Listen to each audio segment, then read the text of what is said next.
Bueno, buenos días a todas.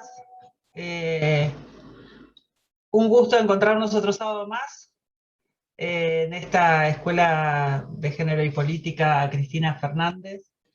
Ya en el segundo módulo hemos avanzado sustancialmente porque ya pasamos al segundo.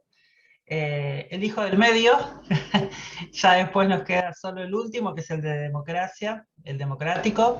En este caso va a estar a cargo de Rosario, ahora la voy a presentar. Eh, Simplemente, primero agradecerles la puntualidad a muchas, a las que hoy ya están, porque bueno, eso nos ayuda muchísimo a empezar a tiempo. Eh, por otro lado, agradecerles que siga la continuidad, porque es importante también para quienes se van sumando como expositoras. Así que bueno, agradecerles muchísimo y decirles, lo voy a hacer ahora, lo voy a hacer al final, porque seguramente algunas se incorporan más tarde, que en la página del Frente Grande de la Provincia de Buenos Aires está el link para poder inscribirse a una charla que no es parte de la escuela, pero sí que es parte de las actividades que estamos haciendo en torno a entender claramente de qué hablamos cuando hablamos de reforma judicial con perspectiva de género, que es una charla que vamos a tener con un diálogo que hace Susana González, la presidenta de nuestro partido, con el ex juez Carlos Rosanqui, de una gran trayectoria en la justicia, que todas supongo lo deben conocer, y creemos que es importantísimo poder compartir eso, ¿no? Compartir con él este diálogo, que ya nos venimos dando con muchas, con diferentes personas dentro del espacio de la justicia, pero que bueno, esta vez queríamos escucharlo, así que muy felices de poder contar con esa presencia, así que aquellas que quieran participar en la página del Frente Grande de la Provincia de Buenos Aires tienen el link, ingresan, se inscriben y les llega para poder participar el lunes a las 6 de la tarde. Bueno, vamos a tratar de arrancar, así que quiero presentar a Rosario. Rosario Gómez Moya que es Charo, ya parte de la familia. Rosario Gómez Moya es becaria doctoral del Consejo Nacional de Investigaciones Científicas y Técnicas e integrante del Centro Interdisciplinario de Investigaciones en Género de la Universidad Nacional de La Plata. Es magíster en Ciencias Sociales por la Universidad de París y licenciada en Ciencia Política por la Universidad de Buenos Aires. Actualmente es estudiante del doctorado en Historia, también de la UNLP, y en el marco de su investigación doctoral estudia el proceso de incorporación de las mujeres a las profesiones jurídicas en la provincia de Buenos Aires. Ahí, leyendo esto al final, seguramente va a querer tomar después contacto con vos, nuestra compañera Victoria Toledo, que es de Hipólito Yrigoyen, y ha presentado todo un proyecto y lo está haciendo llegar a otros consejos deliberantes para pedir que un aula de la UNLP lleve el título o el nombre, digamos, de la primera abogada egresada de allí y que bueno, que todavía estamos ahí esperando. Así que bueno, seguramente va a tomar contacto con vos por ese tema. Bueno, como les dije yo al principio, fue contarles la idea y tanto Luisina como Rosario la captaron rápidamente y pusieron en contenidos esta temática. En este caso, lo nacional y latinoamericano. Así que Luisina, Rosario, Charo, todo tuyo y comenzamos a escucharte. Bueno, muchas gracias, Silvia. Me parece muy interesante ese proyecto. Había escuchado que lo habían mencionado, creo que en el primer encuentro de Luisina, y había tomado nota para preguntarles. Porque sí, María Angélica Barreda es una de las mujeres a las que les estoy siguiendo el paso en el marco de la tesis. Así que me encanta que esté ese proyecto, me parece muy importante y es parte de lo que también vamos a hablar hoy. Pero bueno, antes quería agradecerles mucho el espacio.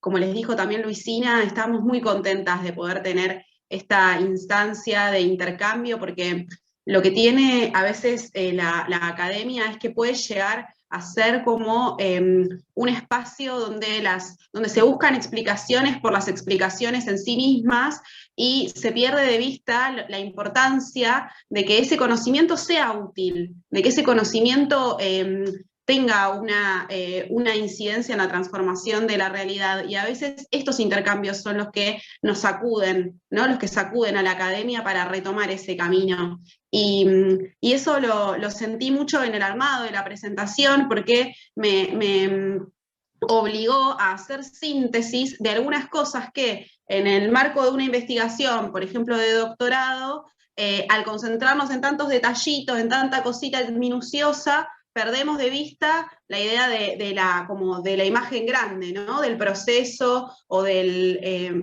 para qué investigamos cuestiones de género, para qué nos interesa la historia de las mujeres, la historia de las disidencias.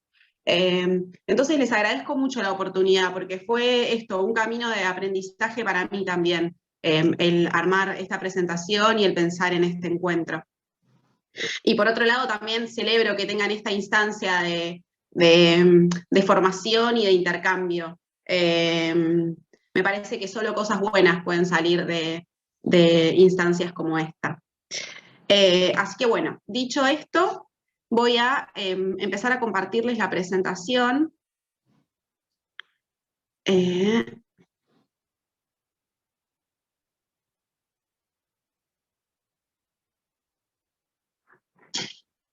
Que en este primer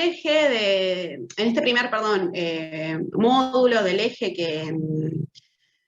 que vamos a tratar de desarmar en estos dos encuentros, vamos a concentrarnos en la idea de lo nacional.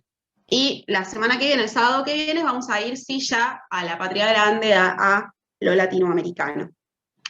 Cuando hablamos con Silvia y me contó cómo estaba estructurada la escuela, traté de pensar una manera en la cual presentarles esta idea de lo nacional desde una perspectiva de género, y también desde desde lo que yo he ido recorriendo en mi recorrido, valga la redundancia, en los estudios de género. Entonces, lo que vamos a ver hoy es las relaciones de género en la construcción de la identidad nacional en clave de ciudadanía, es decir, en clave de pensar cómo las relaciones de género operan, se cristalizaron, se pueden reconocer en la construcción de una ciudadanía, que la ciudadanía no es ni más ni menos que que aquello que nuclea o que refleja quiénes somos parte del Estado Nacional. Es decir, la ciudadanía delimita los bordes de la pertenencia, de esta idea que también presentaba un poco Luisina cuando hablaba del contrato social, del contrato sexual, que lo vamos a trabajar.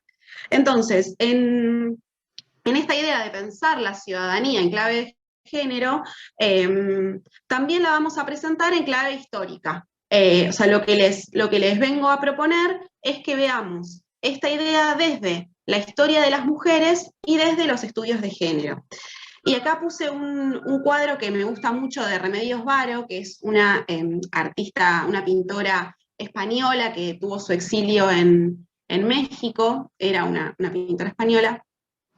Y me pareció que estaba buena esta imagen que se llama Encuentro, este cuadro que se llama Encuentro, para pensar en esta idea que también un poco trajo Luisina, de poder reconocernos en los relatos, de alguna manera en esa búsqueda, en nuestro pasado, en nuestra propia historia, poder encontrar ventanas de acceso a eso que somos, que fuimos, y oportunidades de reconocimiento. Y en esto, la historia de las mujeres como campo de estudios ya ha dicho mucho, ¿no? La historia de las mujeres tiene uno de sus objetivos, es el ejercicio de visibilización. Ustedes saben que en el hacer historiográfico, en el oficio de historiar, se utilizan fuentes históricas. Estas fuentes se van a buscar a diferentes lugares, ¿no? Ya sean archivos institucionales, como el Archivo General de la Nación, como un diario, por ejemplo, los archivos de un diario, para buscar fuentes periodísticas, los archivos de organizaciones sociales, de partidos políticos, también fuentes orales, haciendo entrevistas a protagonistas de la época.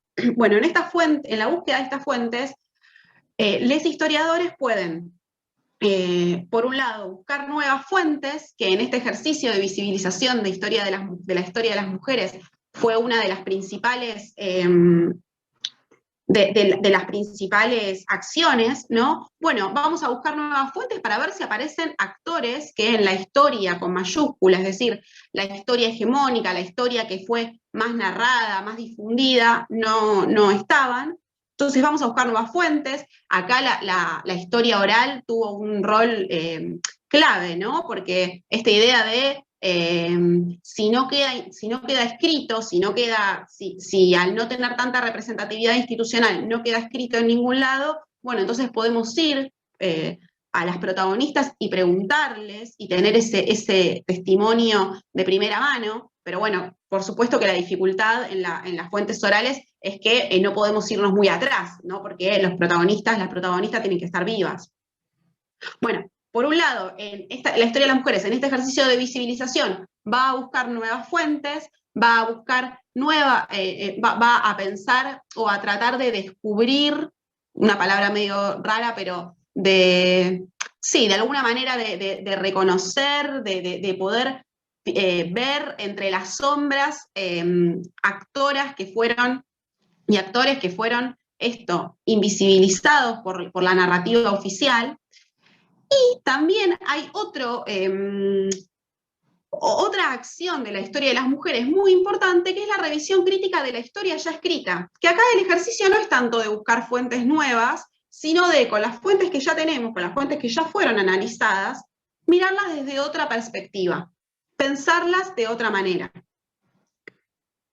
Y en esos dos ejercicios, tanto de visibilización como de revisión crítica de la historia, está esta idea de poder reconocernos, poder encontrar algo en la escritura de esos relatos y en la lectura de esos relatos, de esas historias con minúscula y en plural, para reconocerlos, para hacerlas útiles también para nuestra acción presente. Y por otro lado, la otra pata de lo que les quiero presentar, y también de mi propia formación, son los estudios de género, que no es que son campos totalmente distintos la historia de las mujeres y los estudios de género, digamos que son campos que confluyen, pero me interesó hacerles la distinción, primero porque es una distinción que circula, y después también porque es una distinción que tiene que ver con el campo de la historia en particular, o sea, el campo del estudio de la historia. En ese campo, la historia de las mujeres, dicho de esa forma, que ahora por ahí nos choca un poco porque no hablamos solo de mujeres, también hablamos de disidencias, fue disruptivo. Y los estudios de género vinieron también a ofrecer como una perspectiva teórica para entrar a esa revisión crítica de la historia, para realizar ese ejercicio de visibilización. Y acá les traje a una autora que también citó Luisina, porque es una autora clave para pensar las cuestiones de género y para pensar también el género en la interpretación historiográfica, que es John Scott. Y les traje una cita que pensaba leerla directamente de la pantalla, pero tengo como todas las cositas, no sé cómo voy a... Déjenme un segundito que me fijo cómo hago para... Ahí va, ahí minimicé las... Ahí va. Bueno, les traje esta cita que dice: la agencia feminista es paradójica en su expresión. Está constituida por los discursos universalistas del individuo, con sus teorías de los derechos y la ciudadanía, que evocan la diferencia sexual para naturalizar la exclusión de las mujeres. Un segundo argumento es que la agencia feminista tiene una historia. No es un conjunto fijo de comportamientos ni tampoco un atributo esencial de las mujeres. Más bien, es un efecto de ambigüedades, inconsistencias y contradicciones dentro de determinadas epistemologías. Leer en busca de paradojas requiere un tipo de lectura distinto del que los historiadores acostumbran hacer. Leer en esa forma técnicamente deconstructiva no funciona cómodamente con la narrativa lineal ni con la teleología, dado que tiende a socavar las historias que establecen la verdad o la inevitabilidad de determinadas visiones del mundo, eliminando la mención de conflictos y poder dentro de ellas. Me pareció que estaba bueno traerles esta cita porque resume un poco como el marco de lo que quiero compartirles, el marco teórico y epistemológico de lo que quiero compartirles. Esta idea de que la agencia feminista es paradójica en su expresión tiene que ver con que John Scott nos dice que la paradoja del feminismo es que para protestar contra la exclusión de las mujeres y de las disidencias, ella habla de las mujeres, pero podemos agregarle eso, deben actuar en su nombre. Y de ese modo terminan por invocar la misma diferencia que se pretende negar. Es decir, para actuar por nuestros derechos, en tanto mujeres, para actuar por nuestro derecho a ser iguales en la arena pública, tenemos que actuar en nombre de, digamos, de nuestra condición, entre comillas, de ser mujeres. Entonces, en el mismo acto de reivindicación, de reclamo, de protesta, de lucha, nos seguimos asentando en esa diferencia que pretendemos, de alguna manera, no negar en tanto diferencia, pero sí en tanto desigualdad.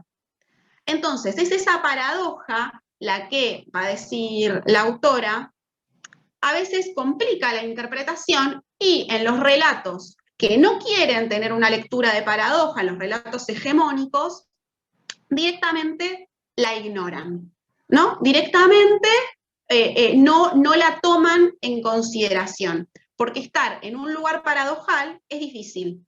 ¿Por qué? Porque no se resuelve la paradoja. Lo que hay que hacer es actuar desde esa tensión, investigar desde esa tensión, militar desde esa tensión. Es decir, no hay acción posible que la resuelva. Y la potencia, también va a decir Scott, la potencia de la acción, la potencia de la militancia, la potencia de la agencia feminista, va a estar justamente en esa tensión. Y es algo que parece muy abstracto, pero que en realidad la historia de nuestras luchas nos ofrece muchos ejemplos de que eso es así. De que aquello que nos subalterniza también es aquello desde donde peleamos, desde donde nuestra voz emerge y nuestra potencia emerge también. Entonces, la idea en lo que sigue es presentarles algunos momentos históricos en los que podemos ver esta paradoja a la que hace mención Scott, esta idea de que para protestar contra la exclusión de las mujeres lo debemos hacer en nombre de las mujeres y por lo tanto terminamos invocando la misma diferencia que pretendemos de alguna manera barrer, lo vamos a ver en distintos momentos históricos. Es decir, que son momentos que son oportunidades para reconocer esa potencia. Y otra cosa que quería comentarles es que son momentos que yo elegí porque hay textos que yo leí que me gustaron sobre esos momentos, porque me parecen porque me parecen, sí, como eventos que han sido analizados en esta clave paradojal, y también porque, digamos, fueron los momentos que en el momento de armar el programa me surgió compartirles, pero no son los únicos momentos posibles para pensar esto. Yo mientras armaba la presentación pensaba que podría haber elegido tranquilamente la presidencia de Cristina, por ejemplo, el hito que significó que una mujer llegara por el voto democrático al cargo más alto de representatividad de nuestro país. O, por ejemplo, también una cuestión que fue muy visitada por la militancia y por la academia también, como fueron las militancias de las abuelas y las madres de Plaza de Mayo. Es decir, los momentos que elegí no son los momentos que nos muestran la potencia de la paradoja para la militancia feminista o para la militancia de las mujeres, sino que son solo algunos, son esto que les decía, oportunidades. Por supuesto que podemos pensar muchos más y las invito a que lo pensemos, que pensemos en otras oportunidades de reconocimiento, en otras ventanas de acceso a esto que estamos hablando, a esta construcción de la ciudadanía. Entonces, el primer momento, a ver, ahí está. El primer momento del que vamos a hablar se da entre fines del siglo XIX y principios del siglo XX en nuestro país, en un contexto, como todas sabemos, de conformación del Estado-Nación, como lo conocemos, del Estado-Nación en clave moderna, en un contexto en el que el Estado-Nación se consolida de manera también muy problemática. Algo ya vieron con Luisina sobre esta interseccionalidad de las opresiones en las que está bueno pensar también tanto la militancia como la acción estatal. Y en este momento de consolidación del Estado-Nación, la educación, como ya sabemos, cumplió un rol central, ¿no? Fue entendida como la forma, como como la principal herramienta para construir esta ciudadanía, para homogeneizar la población y construir una ciudadanía nacional. Y en este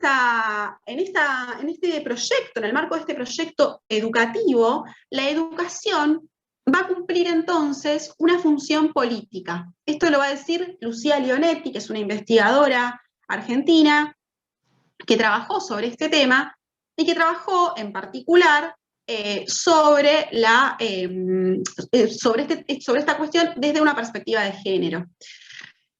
Acá las fotos que les puse, una es Mary O'Graham, que quizás si hay compañeras de La Plata, que entiendo que sí, de Provincia de Buenos Aires, la conozcan más, es una de las maestras que trajo Sarmiento en su momento de Estados Unidos para también llevar adelante este proyecto educativo. Y entonces en lo que va a hacer hincapié Leonetti es en esto, es que bueno, en Argentina este proyecto educativo vinculado a la conformación del Estado Nacional tuvo una función eminentemente política. Podría haber tenido una función económica, se podría haber pensado en la educación para formar mejor mano de obra, pero no. En Argentina la educación primaria, ¿no? En el nivel primario, fue entendida con una función política. Y en esta función política, la ciudadanía que proponía era una ciudadanía que tenía en su origen una distinción de género, ¿no? Los ciudadanos varones se los pensaba para un ejercicio, se decía, activo de la ciudadanía, para elegir los representantes, para ser los representantes, para tener una actuación en la vida pública, en la vida política. Y la ciudadanía de las mujeres, en cambio, era pensada al interior del hogar, era pensada como en su rol de formadoras de ciudadanos. Es decir, no había un ejercicio directo de la ciudadanía, sino que era a través de la formación de los ciudadanos varones, a través de su rol maternal y de cuidado y de mantenimiento del hogar. En este sentido, pero esto tiene como un pero, ¿no? Como acá empezamos a ver la primera paradoja. Por un lado, la primera paradoja, antes de entrar en la educación femenina en un doble sentido, quiero hablar de una primera paradoja que igual está acá. Por un lado, la primera paradoja es esta idea de que había que educar a las mujeres para ser mujeres, ¿no? Es decir, en esta idea, en esta educación institucionalizada, que si bien era, quiero hacer esta aclaración, perdón si con esto me enrollé un poquito, lo tendría que haber explicado antes, esta educación obligatoria a nivel primario fue novedosa en el mundo porque era una coeducación, digamos, no se pensó en hacer cursos diferentes para varones y para mujeres, por ejemplo.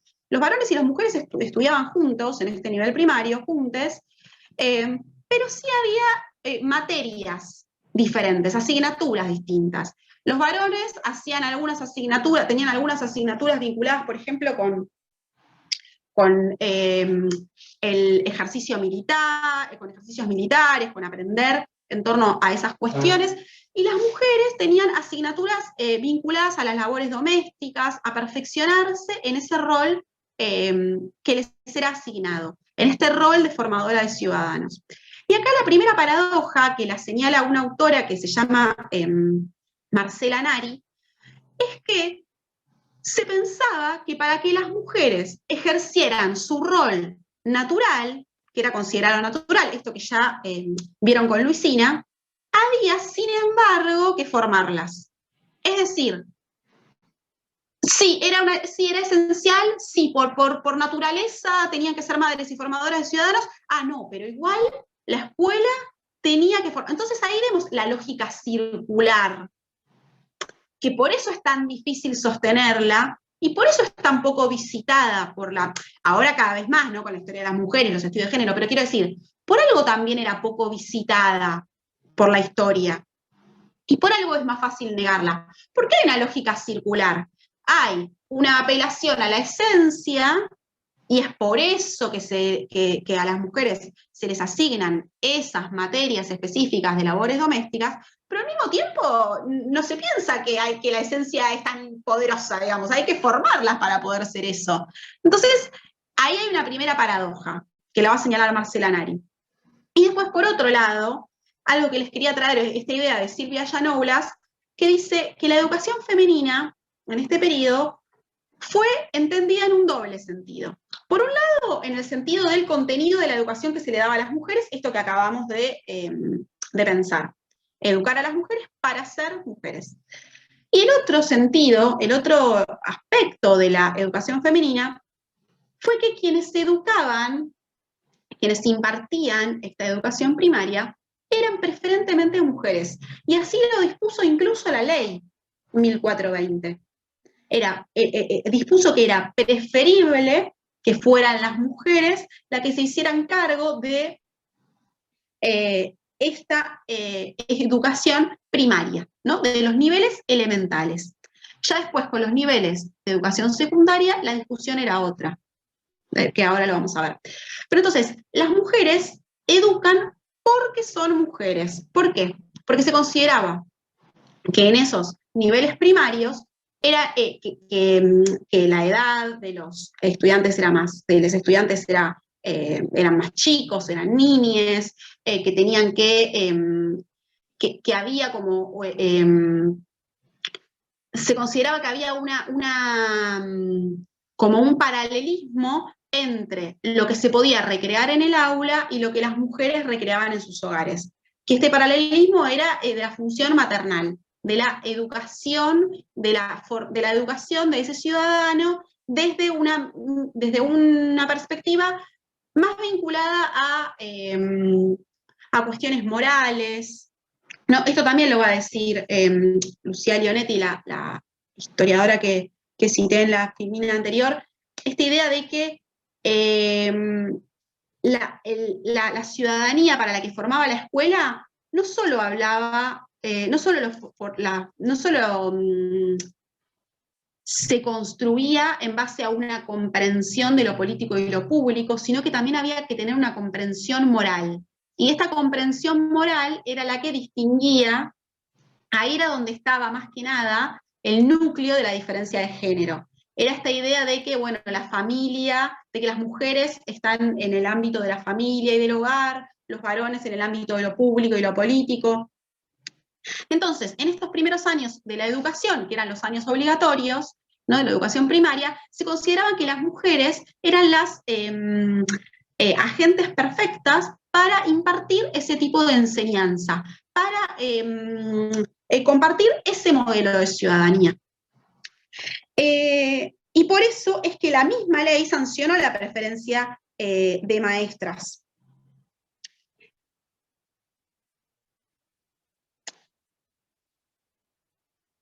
Y acá es interesante esto que les comentaba sobre que para los grados superiores ya se prefería en los discursos de la época que los varones tomaran el cargo de las aulas, de los cursos. Bueno, entonces acá se presenta, habiendo dicho esto, acá se presenta una segunda paradoja, con la feminización de la docencia, que esta es una forma que encontraron diferentes investigadoras en nombrar a este fenómeno, ¿no? Al fenómeno de que se prefiriera contratar a las mujeres para educar los primeros grados de la educación obligatoria, y para también describir el hecho de que eso ocurrió, ¿no?, que es algo que vemos incluso hoy, que hay más maestras que maestros en la primaria, muchísimas más. Y esto se dio, por un lado, por estas explicaciones más de tipo pedagógicas que les venía comentando, y las autoras también van a señalar explicaciones de tipo materiales, económicas, ¿no? Era más barato contratar a mujeres porque el trabajo femenino era entendido en este contexto como complementario al trabajo de los varones. Es decir, que el trabajo de los varones era el que proveía el salario principal de la familia y el trabajo femenino era un complemento. Entonces, con esta idea de complemento, los salarios de las maestras podían ser muy bajos y entonces podía el Estado hacer frente a toda al enorme costo que significó la obligatoriedad de la enseñanza primaria en la capital federal y en los territorios nacionales. Ese fue el alcance que tuvo esta ley en un principio. Bueno, entonces acá aparece una segunda paradoja que les quería compartir con la feminización de la docencia. Porque como les decía, en este periodo el trabajo femenino era considerado complementario al trabajo de los varones.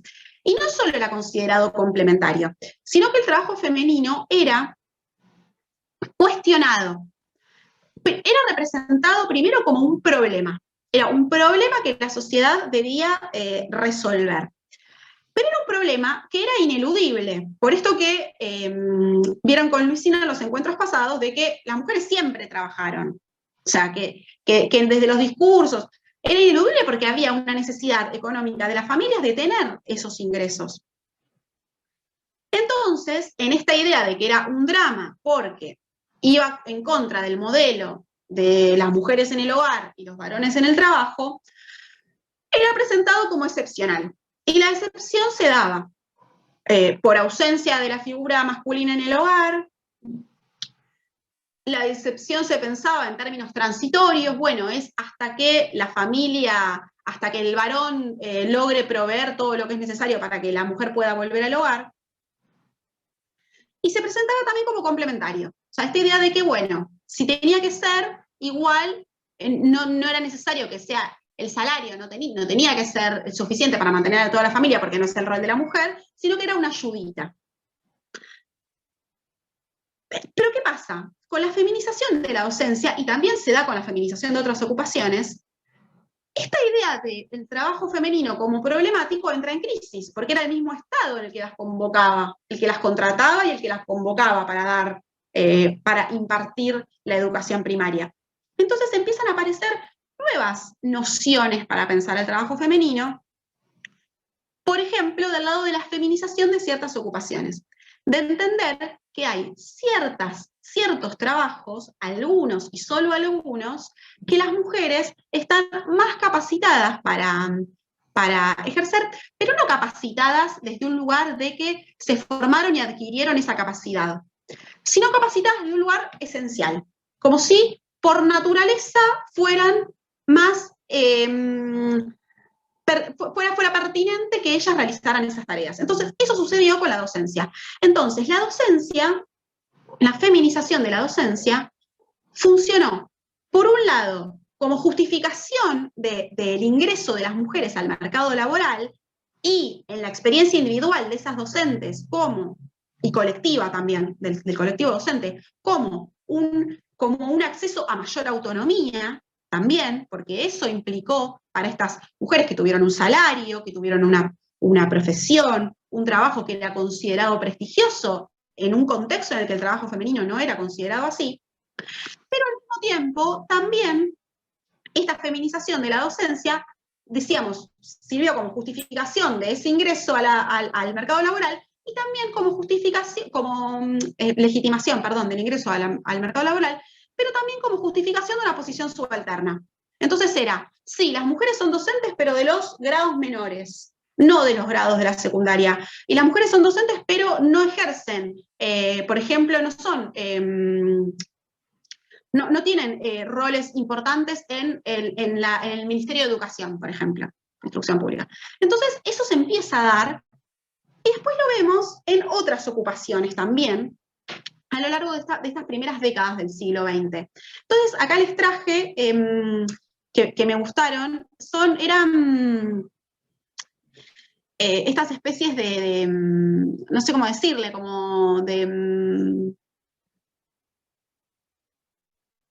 no son nombres, Anuarios. pero de anuarios que publicaba una revista que se llamaba Caras y Caretas. Se llama Caras y Caretas, creo que todavía se publica esa revista, si no me equivoco, de egresados de la Universidad Nacional de La Plata. Entonces vemos, en un costado están profesores, y que eran profesores de enseñanza secundaria y universitaria. Entonces, la feminización de la docencia a nivel primario sirvió como una especie de plataforma desde donde muchas mujeres después justificaron su ingreso a la universidad para convertirse en profesoras.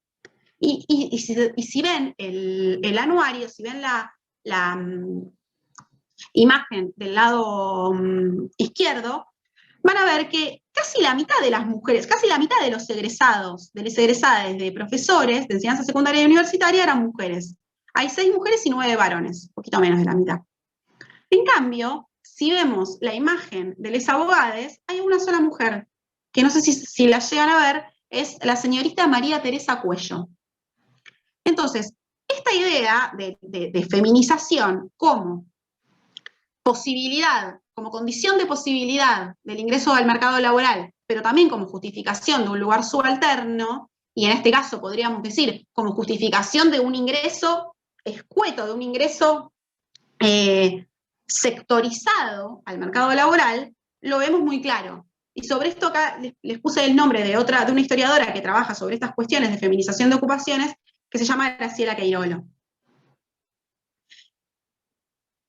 Y por otro lado, esta idea de maternalismo político de Marcela Nari tiene que ver un poco con esta paradoja que les comentaba antes sobre formarnos para ser mejores en aquello que supuestamente somos por naturaleza.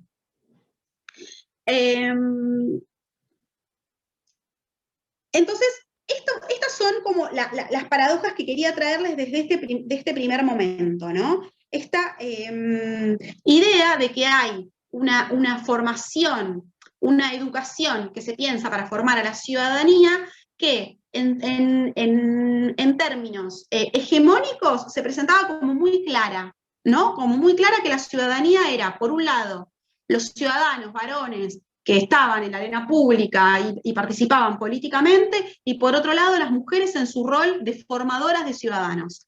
Pero en la misma ejecución de esta política pública se presentan todas estas paradojas donde el rol de las mujeres ya no queda tan claro, donde el rol de las mujeres presenta todas estas tensiones que son y que fueron, como vemos acá con las profesoras, por ejemplo, en el ingreso en sus estudios universitarios, que fueron también plataformas para desde esa tensión potenciar saltos y potenciar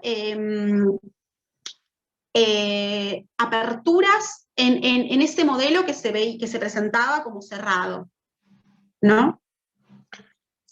Ahora vamos a pasar al segundo momento que traje para compartirles estas ideas de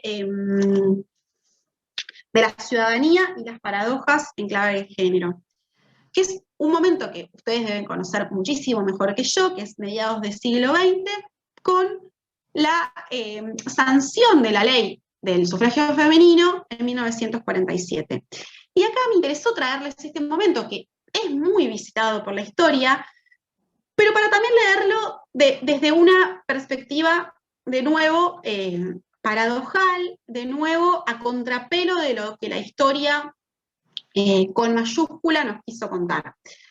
Y acá es interesante porque los discursos de Evita, las alocuciones de Evita en torno a la ley del voto femenino, fueron tomadas por la historia desde un lugar con una lectura muy simplista. La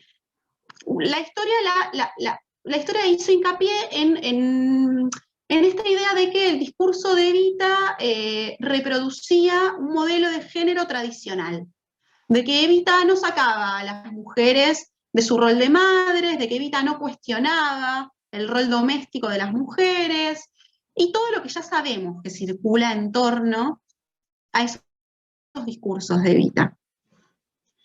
Y me interesó traerles esta propuesta de Adriana Balobra, que de hecho es la directora del Centro de Investigaciones donde yo trabajo, y tengo entendido que fue el primer contacto de Silvia en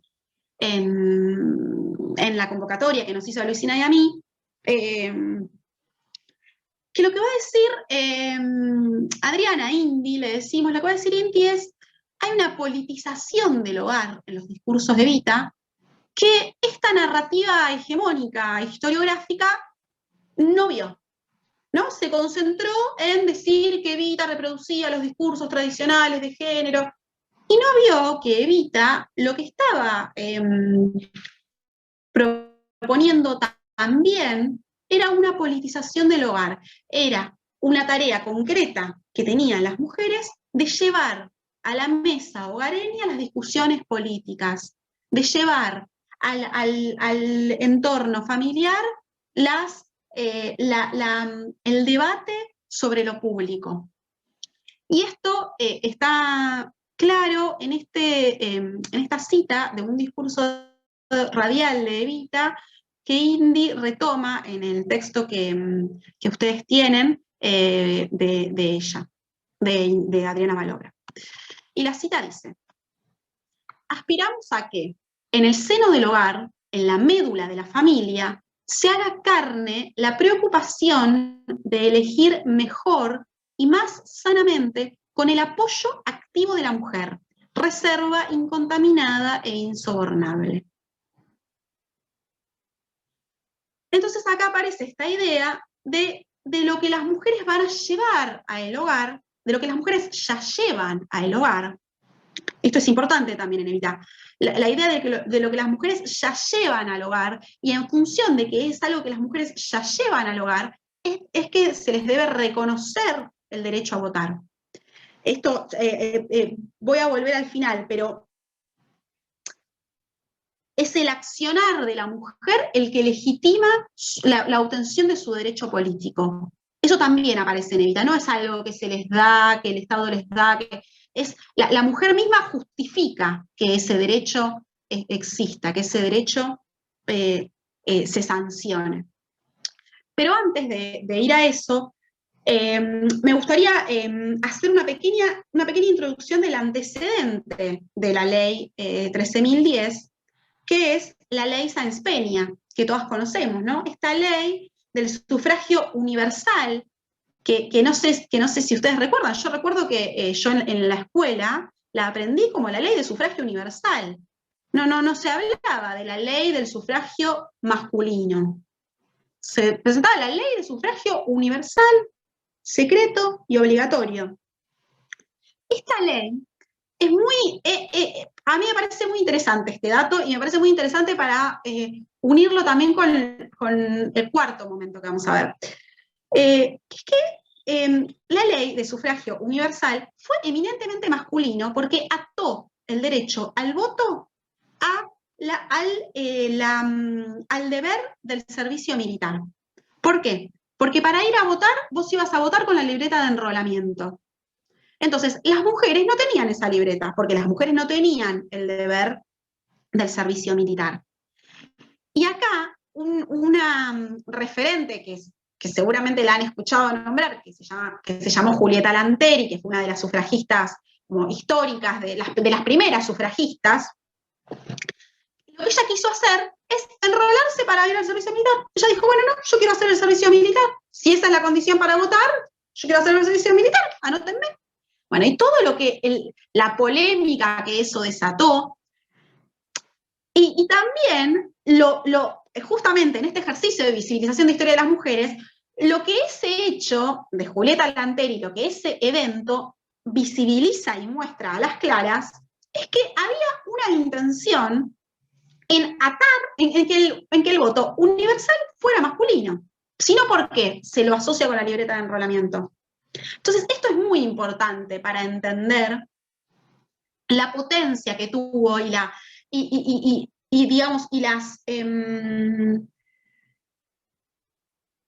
lo que había estado en la base de nuestra comprensión del sufragio universal, que se puso en discusión con el debate y con la sanción de la ley del voto femenino, ¿no?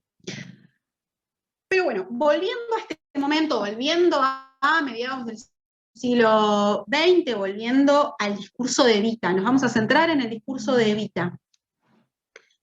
Decíamos que Adriana Balobra propone esto, pensar en la politización del hogar que trajo Evita. Y esto tiene dos dimensiones. Por un lado, lo que las mujeres llevan del hogar a la política. Y acá aparece de nuevo el maternalismo político también, que mencioné con Marcela Nari. Es decir, desde su lugar de mujeres, acá volvemos, ¿no? Todo el tiempo nos estamos manejando en esta clave de paradojas. Desde su lugar de mujeres, desde su comprensión sobre el hogar, sobre la familia, sobre el cuidado, sobre lo que se necesita para tener mejores vidas familiares, hogareñas, la mujer desde ese lugar va a ir a la política a pedir por eso, a pedir por las familias, a pedir por el hogar. Y por eso les traje esta pintura que a mí me gusta un montón, de Daniel Santoro, este pintor que retrata el peronismo clásico y que para mí en sus obras resume muy bien algunas de estas cuestiones. En esta pintura, fíjense que está Evita cubriendo con un manto al niño peronista, es decir, está en una función que podríamos decir es maternal, ¿no? Es de cuidado, pero Evita no es, fíjense cómo está vestida Evita. Evita no es la madre de ese niño. Evita es Evita, o sea, Evita es la mujer política que es Evita. Evita está cuidando a ese niño desde su rol público, ¿no? Desde su rol netamente político. Y afuera, quien mira desde la ventana es Victoria Ocampo, ¿no? Que después vamos a volver a esto, porque hay también acá, en este cuadro, para mí, algo de lo que les traía Luisina, con esta idea de pensar que el feminismo y los feminismos y nuestra agencia feminista no la podemos pensar disociada de otras luchas, de otras opresiones. Y en la construcción de un nosotras, ese cruce está. Y en este cuadro yo creo que se ve eso, porque, digamos, desde una mirada esencialista, no desde una mirada esencialista, sino desde una mirada como muy enfrascada en cuestiones de género, podríamos decir, bueno, pero Evita y Victoria Ocampo eran las dos mujeres. Sí, bueno, pero representaban lugares desde donde ver la realidad social muy distintos, y están representados en esta obra, me parece a mí. Bueno, entonces pensábamos, bueno, del hogar a la política. Esta fue la mirada más, que más circuló sobre la interpretación del discurso de Evita, ¿no? Esta que les decía, la mirada más tradicional también, de pensar, bueno, si bien no es la mirada súper tradicional, porque porque se ve que en Evita hay un llamado a las mujeres a participar en política, es bueno, a participar en política en su rol, digamos, en su rol como si fuese una ampliación de su rol doméstico, a llevar las inquietudes que por su rol doméstico identificaban. Pero también está esta otra cuestión, que es de la política al hogar. Es esta idea de que las mujeres, al participar en la política, al participar en la arena pública, después vuelven al hogar a dinamizarlo, a politizarlo, a llevar las discusiones que son necesarias que también se tengan ahí. Y acá Evita rompe de lleno con la dicotomía liberal de lo público y lo privado, de la separación de las esferas, de que hay un lugar donde se hace política y donde se hace lo público y otro lugar donde está la familia y de política no se habla. Entonces acá también les traje un cuadro de Santoro, una obra de Santoro que si bien no es del periodo, porque es de cuando Evita, porque representa la muerte de Evita, ¿no? Con estos niños que están de luto, me pareció que era interesante porque esto es un hogar politizado, ¿no? Esto vemos que es un hogar porque está la heladera, porque bueno, están los niños que están al costado, esta heladera que además representa un montón, ¿no? En términos de justicia social. Y está el cuadro de Evita, arriba. Esta idea de un hogar comprometido, de un hogar que toma partido, de un hogar donde la discusión sobre lo político, sobre lo social, es constitutiva de ese hogar, ¿no? Entonces, esta es la propuesta de Adriana Balobra, de Indy, de pensar los discursos de Evita, de pensarlos en este doble movimiento que ella nos propone. Y este doble movimiento que ella nos propone en este doble movimiento de la agencia de las mujeres, aparece en los discursos de Evita, va a decir Indy, la construcción de un nosotras. Y acá les traje esta foto que también me encantó, que salió en un libro que editó la Biblioteca Nacional de fotos inéditas de Evita, que sacó que habían sacado los fotógrafos oficiales, que son de delegadas del Partido Peronista Femenino en Olivos, en 1951. Y me encantaron las caras no sé si se llegan a ver ahí, pero las caras de las mujeres. Y otra cosa que me encantó fue la intergeneracionalidad que se ve, ¿no? Fíjense que hay mujeres muy jóvenes y hay mujeres grandes y, bueno, me pareció linda para compartírselas. Bueno, y en esta construcción del nosotras pasan dos cosas, va a decir Indy. Por un lado, está esta idea de que es en la construcción de ese nosotras, de ese nombrar la especificidad de las mujeres en la política, que se legitima el derecho político de las mujeres. Entonces hay en los discursos de Evita una idea de que es a partir de la propia militancia de las mujeres, de la propia construcción de esta militancia, de este nosotras, que el derecho político se legitima, que el derecho político toma fuerza, toma potencia, y ese reclamo se termina ganando, ¿no?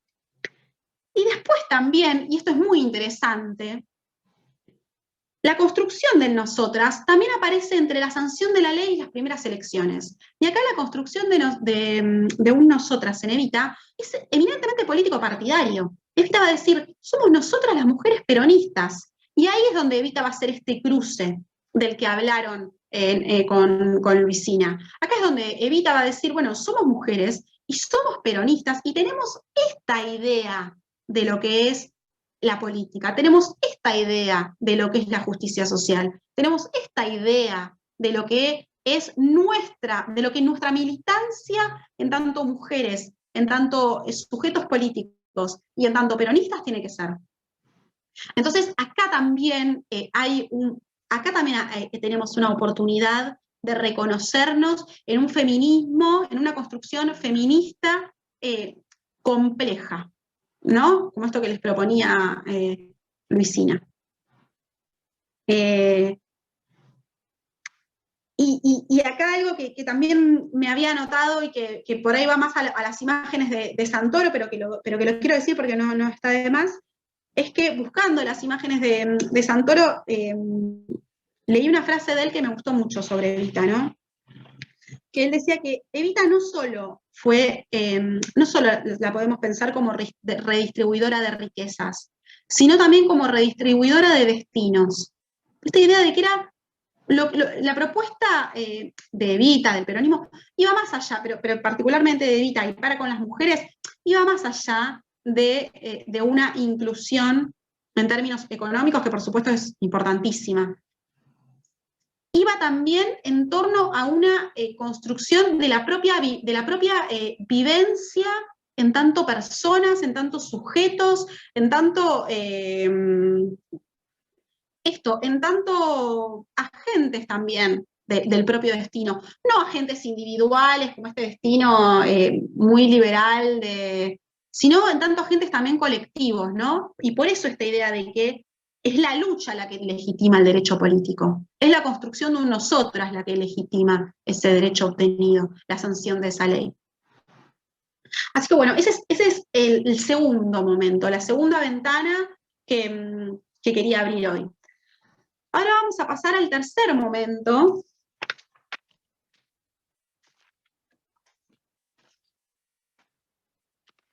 Y saltamos bastante en términos de años. Bueno, del primero al segundo momento también hubo un salto bastante grande.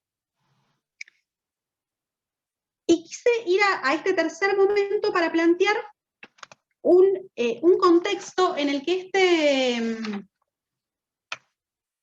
este estado de bienestar, de redistribución de la riqueza, de un estado presente, de un estado redistribuidor de destinos, ¿no? Como diría Santoro, entra, o no entra, porque en realidad ya sabemos que venía hace tiempo, ¿no? con lo que fue la política económica de las dictaduras militares, pero quiero decir, se evidencia con potencia la crisis de ese Estado y ya se visibiliza el Estado neoliberal que en los 90 eso ya aparece con contundencia y aparecen sus consecuencias. Entonces les vengo a traer el accionar de las piqueteras.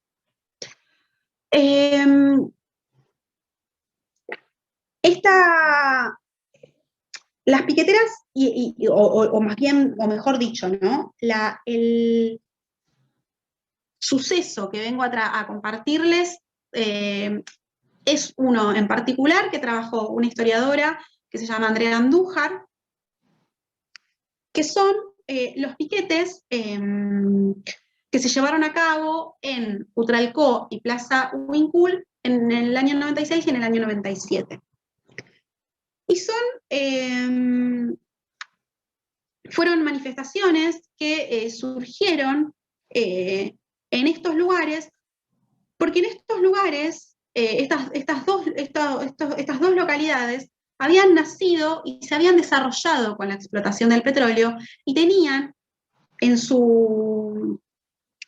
digamos, como sello identitario, este mundo ipefiano, le va a llamar la autora, que encerraba mucho más mucho más que acceso a puestos de trabajo. O sea, YPF fue en esos lugares, por supuesto, el empleador de esos lugares. Y a partir del empleo que YPF allí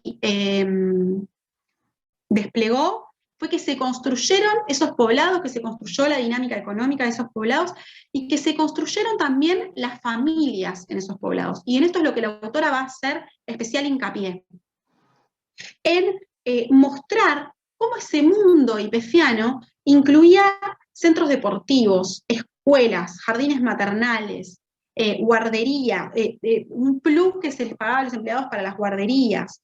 La misma empresa había construido viviendas, había construido hospitales. Entonces, cuando YPF se privatiza, todo eso entra en crisis. Es decir, cuando YPF se privatiza, no es solamente el desempleo el que aqueja a esas localidades, aunque el desempleo fue masivo, o sea, en una población económicamente activa de 28.000 personas, 5.000 quedaron desocupadas, o sea, fue realmente casi un cuarto de la población, fue realmente crítico para estas poblaciones. Sin embargo, no fue solamente eso lo que hizo entrar en crisis todo, sino también la pérdida de todos estos espacios de cuidado, de todas estas servicios de cuidado que brindaba la empresa estatal. Entonces, lo que entra en crisis es un mundo, va a decir la autora. No es solamente, por más que es muy importante, ¿no? No es solamente puestos de trabajo, es un mundo, es una lógica familiar, es una lógica que no tiene que ver solamente con el mercado de trabajo. Y esto es importante tenerlo en cuenta porque también es una de las claves para entender el protagonismo de las mujeres en las puebladas, en las movilizaciones, en los piquetes, que esta circunstancia, que este contexto desató. Y lo que va a decir la autora es, este trabajo, este mundo ipeffiano, estaba también signado por la ausencia masculina. ¿Por qué va a decir? Porque el propio trabajo en YPF les implicaba a los varones tener entre 15 y 20 días seguidos por mes de trabajo en el campo, de trabajo de exploración en el campo. Y esta ausencia de los hogares, va a decir la autora por sus entrevistas, ella es una de las que trabajó con fuentes orales, esto que hablábamos al principio, ¿no? De buscar nuevas fuentes para encontrar nuevas voces también, nuevas entre comillas, ¿no? Siempre estuvieron, pero nuevas para la historia. En sus entrevistas, lo que veía en los relatos de las mujeres que entrevistaba era esta constante. Bueno, eran mujeres que habían sido las administradoras exclusivas de sus hogares, ¿no? Cuando el mundo ipeffiano todavía estaba en pie. Cuando este mundo entra en crisis con las privatizaciones, no solo, como decíamos, entra en crisis la situación de las personas en el mercado laboral, sino que también entra en crisis la situación de las personas en sus hogares, la situación de las niñeces, la situación de los servicios sociales, los servicios de cuidado. Y el hecho que desata los piquetes que son promovidos en primer que son, sí, promovidos en primer lugar por mujeres, esto es lo que Andrea Andújar demuestra en su investigación, lo que desatan esos piquetes en Cutralcó y Plaza Huincul es un corte en las negociaciones que estaba teniendo el gobierno provincial con una empresa canadiense que iba a instalar en esas localidades una fábrica de fertilizantes. Es decir, la privatización había tenido lugar un poco antes y la esperanza de la población de estas localidades estaba radicada en esta fábrica que se iba a instalar allí de fertilizantes porque iba a suponer nuevas fuentes de trabajo. Cuando estas negociaciones se cortan, las mujeres salieron a a protestar. Y organizaron estas puebladas. Y acá la autora recupera esta cita que me gustó mucho, que se las voy a compartir, de una de sus entrevistadas. Dice: cuando se levantó el pueblo, nosotras estuvimos ahí. Fuimos las primeras porque nosotras estábamos viendo lo que estaba pasando con nuestros hijos. Entonces nos levantamos, primero las mujeres, y arrastramos a los hombres. Y acá hay de nuevo una paradoja, está de nuevo esta cuestión, esta paradoja, ¿no? De la que habla Scott. Porque es desde su rol de cuidadoras que las mujeres salen, que estas piqueteras salen a la arena pública y que reclaman y que organizan sus reclamos. Son las mujeres, va a mostrar Andrea Andújar, las que organizaron los piquetes, las que cocinaron en los piquetes, las que procuraron activamente evitar las disputas internas al interior de los piquetes. Fueron muchos días en los que se sostuvieron los piquetes.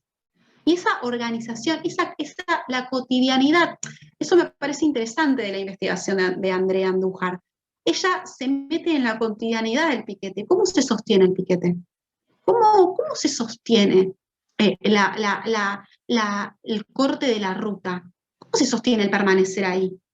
Ahí el cocinar es fundamental. La organización activa para que no haya disputas internas, para que se mantenga el orden de la organización, de las asambleas, eso es clave. Y ahí la autora una y otra vez demuestra el protagonismo que tuvieron las piqueteras. Bueno, iba a adelantarme, pero...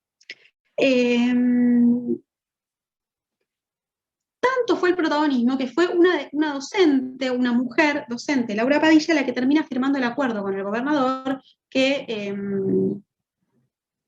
en su momento resuelve el conflicto parcialmente, pero levanta los cortes, a eso me refiero. Entonces, como decíamos, es desde su rol de cuidadoras que las mujeres construyeron su voz y su práctica política. Pero, ¿qué pasa?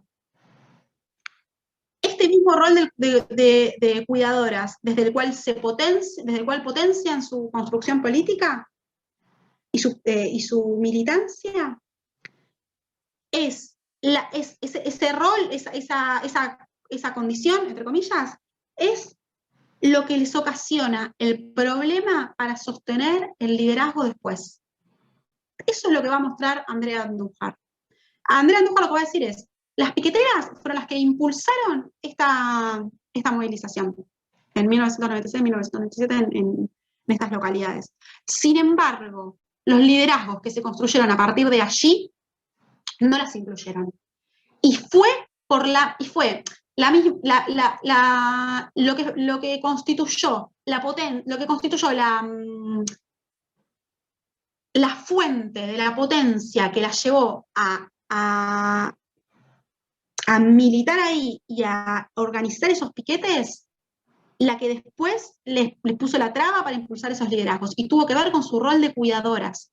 Y tuvo que ver con la importancia de su rol de cuidadoras en sus hogares, con el que no exista una redistribución real entre todas las personas que conformamos la sociedad de las cuestiones de cuidado, como también veían con Luisina. Entonces, perdón, quiero hacer hincapié en esto. ¿Y por qué fue desde su rol de cuidadoras y desde su rol doméstico por qué ese rol doméstico fue tan potente en su salida a las rutas? Porque era un rol doméstico que tenía una centralidad que no es que en todos los hogares tienen. Porque esta es la especificidad que también encuentra Andújar en estas mujeres. El hecho de que sus maridos estuvieran tan ausentes de sus hogares hacían que ese rol doméstico fuera como doblemente potente. O sea, eran las cuidadoras de ese hogar, pero también eran las administradoras. Eran las únicas que se hacían cargo de esos hogares.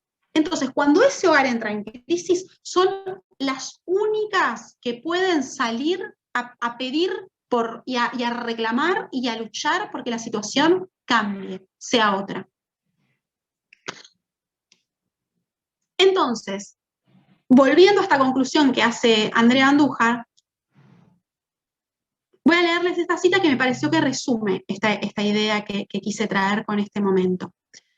Dice, la posibilidad de ocupar roles de liderazgos no se desprende necesariamente del deseo de hacerlo, sino más bien de las condiciones sociales que permiten a las personas desplegar niveles de activismo y participación social sostenidos en el tiempo y que requieren tanto de la visibilidad propia como del reconocimiento de los, otras, otros.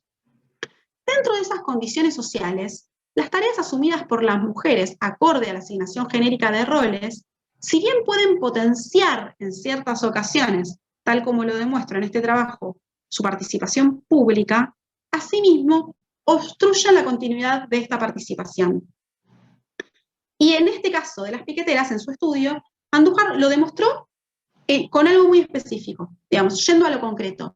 Pero también es algo que podemos ver, con lo que podemos observar en nuestra vida cotidiana.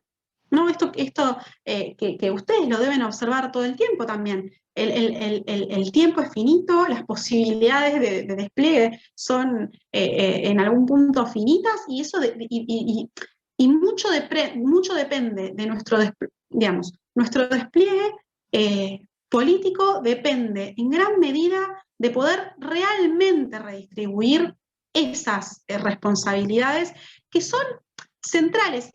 Y acá y para mí por eso es interesante retomar todas estas cuestiones, retomar desde los discursos de Evita hasta el caso de las piqueteras, también lo de principios del siglo XIX que vimos. Esto no quiere decir que los roles de cuidado son solamente una carga. No, los roles de cuidado son centrales para la vida.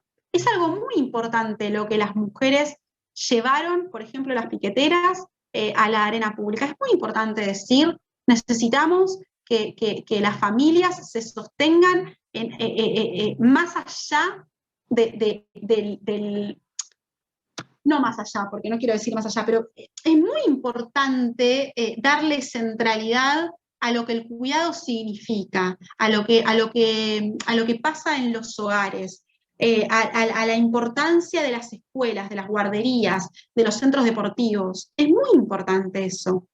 Es muy importante darle centralidad a lo que las mujeres aseguran al interior de sus hogares en términos de sostenibilidad de la vida. Pero justamente porque es muy importante, es que tiene que ser redistribuido, es que son responsabilidades que tienen que ser redistribuidas, porque si no, terminan siendo obstrucciones para la participación de las mujeres en la política. Entonces, este es otro ejemplo que podemos traer para pensar estas cuestiones. Y ahora sí, vamos a pasar al último momento, que es el momento más cercano,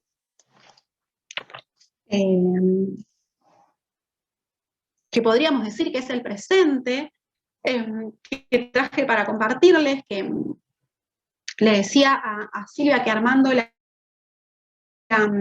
la presentación, una compañera que trabaja sobre estos temas me compartió dos textos muy interesantes sobre la ley de identidad de género y sobre la ciudadanía entendida en la clave que nos están proponiendo los activismos trans, que se lo voy a pasar a Silvia después, se los voy a pasar a Silvia estos textos después, así ustedes también los tienen por si les interesa, que son de una autora que se llama Anaí Farginer.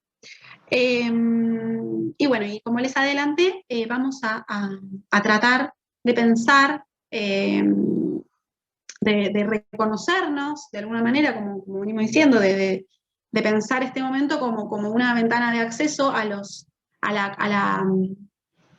observación sobre la construcción de la ciudadanía que vine a proponerles. Y este momento es la sanción, culmina o tiene su momento, sí, como cumbre, con la sanción en el 2012 de la Ley de Identidad de Género. Que la Ley de Identidad de género, como ustedes saben, comprende el cambio o dispone o regula el cambio de nombre y sexo registral, es decir, en el DNI, en el registro de las personas, y también el acceso a intervenciones y tratamientos médicos para construir una imagen corporal acorde a la identidad de género. Y acá les traje una foto que es del archivo de la memoria trans, que retrata a Karina Urbina, que es la primera activista transexual de Argentina, que dice: soy gente. Esta foto es, si mal no recuerdo, del 86.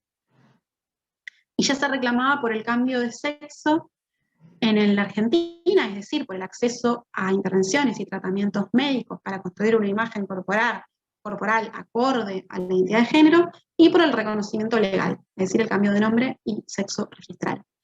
Y el archivo de la memoria trans es un archivo que empezó siendo empezó a partir de activistas trans que empezaron a guardar fotos que sacaban ellas y sus compañeras y sus amigas que tenían,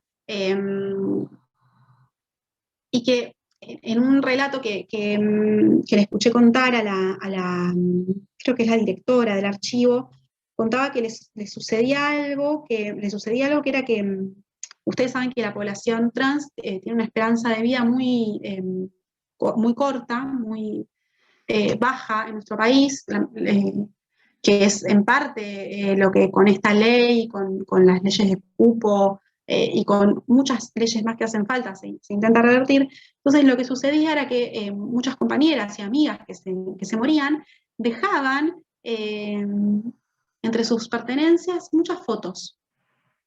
Y empezó a existir la necesidad de resguardarlas, ¿no? Empezaron a verse, a reconocerse en esas fotos, a reconocer su historia, a reconocer una historia que no es solo la historia de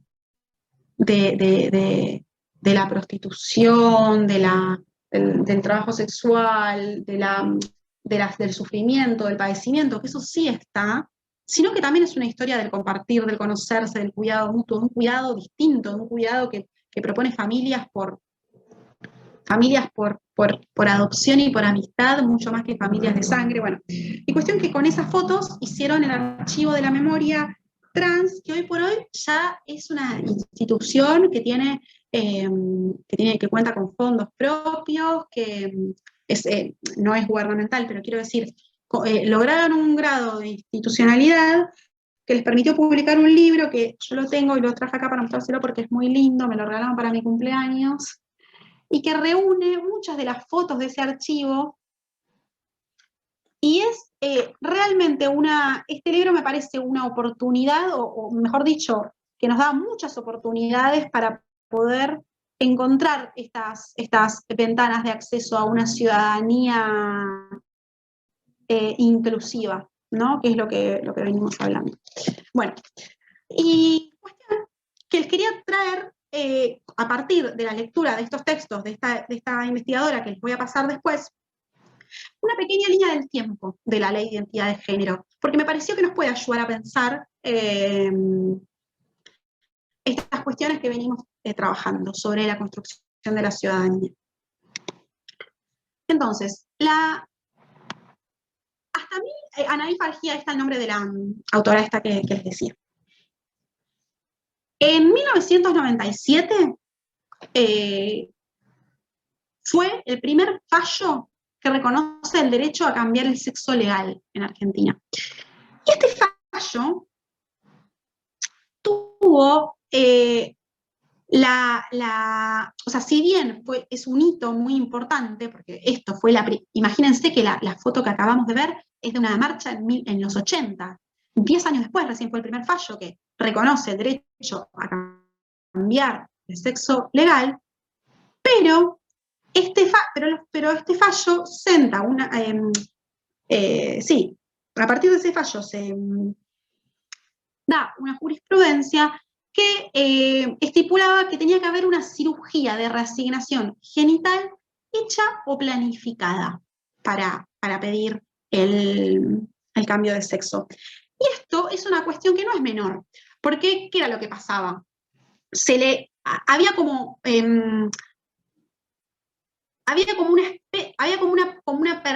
una permanencia de esta idea esencialista, vinculada, más que esencialista diría de la naturaleza vinculada a la identidad de género y a la identidad de género.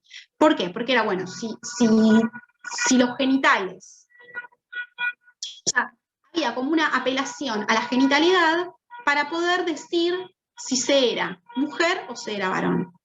Y por eso nos manteníamos en un plano de una supuesta naturaleza. Y ahí aparece esta lógica circular de la que habla, ahí apareció la lógica circular de la que habla Scott, ¿no? Porque era bueno, por ejemplo, para ser mujeres no tienen que tener pene.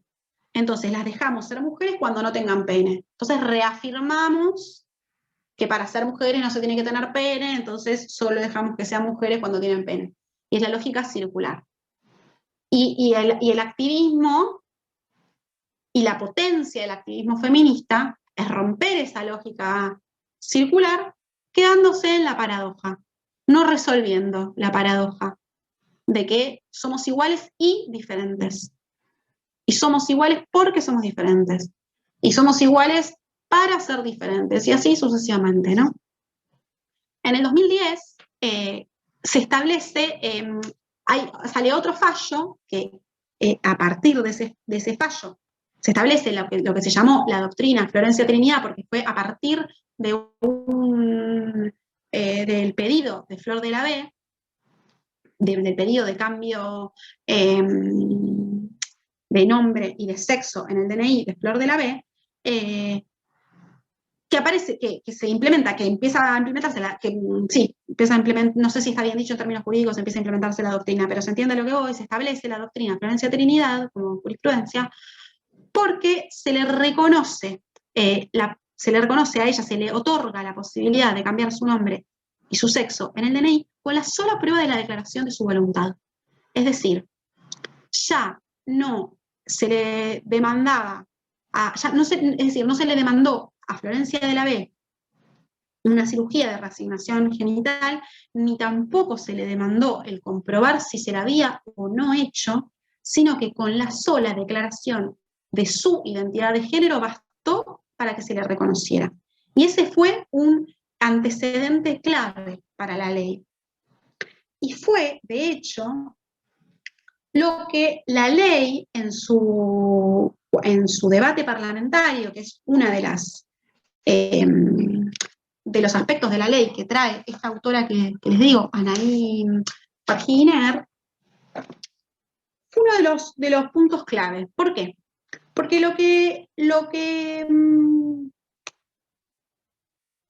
uno de los argumentos que más, va a decir esta autora, que más aceptación y que más difusión tuvo en el debate parlamentario fue el de pensar a la identidad de género como una verdad íntima, como una verdad subjetiva íntima de las personas. Y esa verdad subjetiva íntima de las personas debía ser reconocida por el Estado, debía ser amparada por el Estado. Y el Estado debía amparar esa verdad íntima y subjetiva de las personas a partir de dos maneras, en dos aspectos. Por un lado, la legal, en cuanto al cambio de nombre y de sexo en el registro, y también en el aspecto corporal. Esta idea de que el Estado tenía que garantizar la cobertura de las intervenciones médicas para que las personas que lo solicitaran,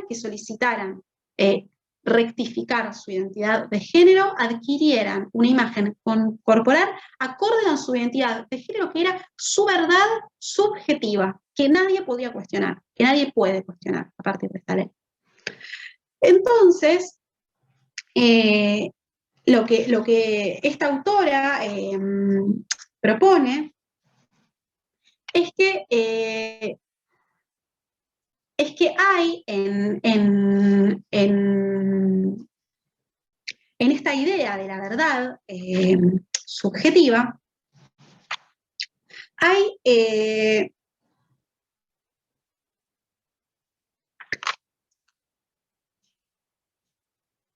un reconocimiento, hay una paradoja. Bueno, parece que siempre volvemos, que es el eterno retorno, pero porque justamente es eso, seguir el hilo de las paradojas.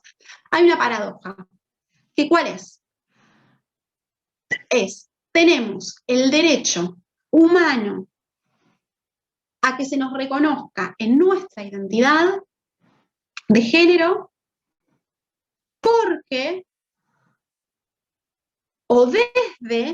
tenemos ese derecho desde una verdad que es individualísima.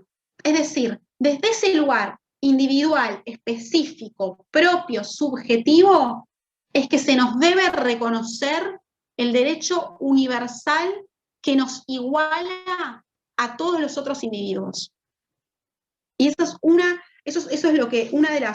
de las cuestiones que va a señalar esta autora.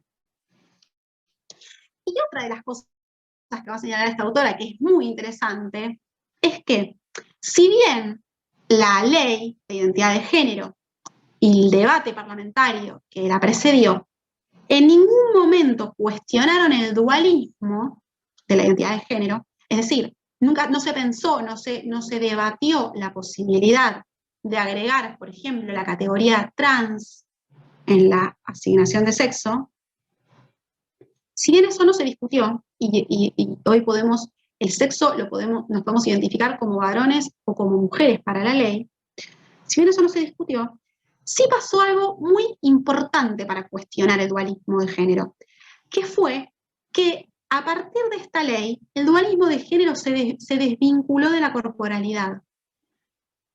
No se es mujer por tener vagina, no se es mujer por sacarse el pene, no se es mujer, no. Se es mujer porque hay una verdad subjetiva, o se es varón, ¿no? Se es mujer, o se es varón, lo mismo con varón. No se es varón por tener pene, no se es varón por hormonizarse y lograr un pene, bueno, no se es varón por eso.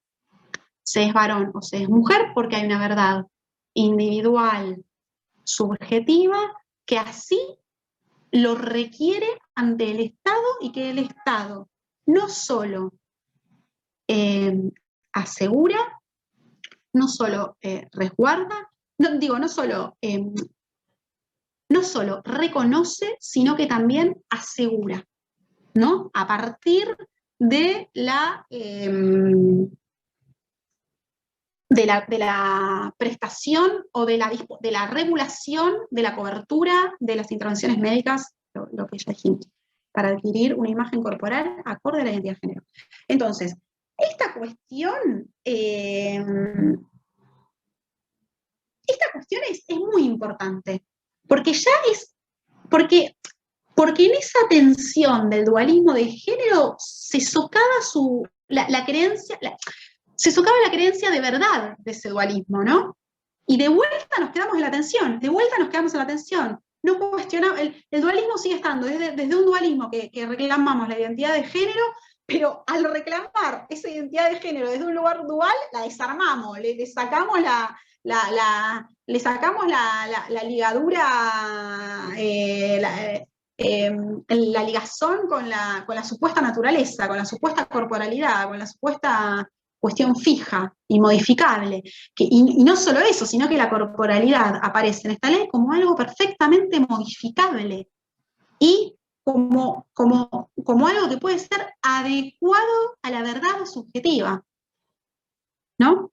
Bueno, y por último, el último hito de este recorrido que quiero compartirles es el 2015, cuando se reglamenta el artículo 11 de la ley, de identidad de género, que es el artículo sobre la cobertura de intervenciones médicas para adquirir una imagen corporal acorde a la identidad de género. Y lo que me parecía interesante de traerles esto fue que la reglamentación de este artículo fue algo que muy militado por el activismo trans. Y fue en esa militancia, va a decir esta autora, donde el deseo de transformar el propio cuerpo para adecuarlo a la identidad de género dejó de ser pensado, o dejó de ser, pensado, ejecutado no quiero decir, pero dejó de ser problematizado desde un lugar de que se quiere transformar la identidad por una patología, porque ¿qué pasa? Algo que no dije. En 1997, con el primer fallo, que para cambiar el sexo legal vos tenías que hacerte la reasignación, una cirugía de reasignación, lo que se pensaba, ¿cómo se pensaba? Se decía, bueno, son personas que nacen con una patología, que es una cuestión médica, y entonces, para resolver esa patología hace falta una intervención médica también. Entonces, cuando con la intervención médica se resuelva eso, entonces el Estado lo reconoce. Ahora, con la ley de identidad de género, primero con el antecedente de la doctrina Florencia Trinidad, después con la ley de identidad de género, y ahora con la reglamentación del artículo, lo que se pasa a pensar es, no, bueno, el deseo de transformar la identidad, de transformar la corporalidad a través de tecnologías médicas, deja de entenderse como un impulso que se deriva de una patología para entenderse como un derecho humano que el Estado tiene que garantizar. El derecho humano es el de la verdad subjetiva, y el de la verdad subjetiva, la identidad como una verdad subjetiva. Y ese derecho humano tiene que ser garantizado por el Estado. Y bueno, y fue en este tránsito entre la sanción de la ley y la reglamentación del artículo 11 que va a decir esta autora, Anaí Farginer, que se va a desplegar una nueva forma de ejercer la ciudadanía, una biociudadanía. Va a retomar la autora este concepto de otros autores, de otras autoras, en los que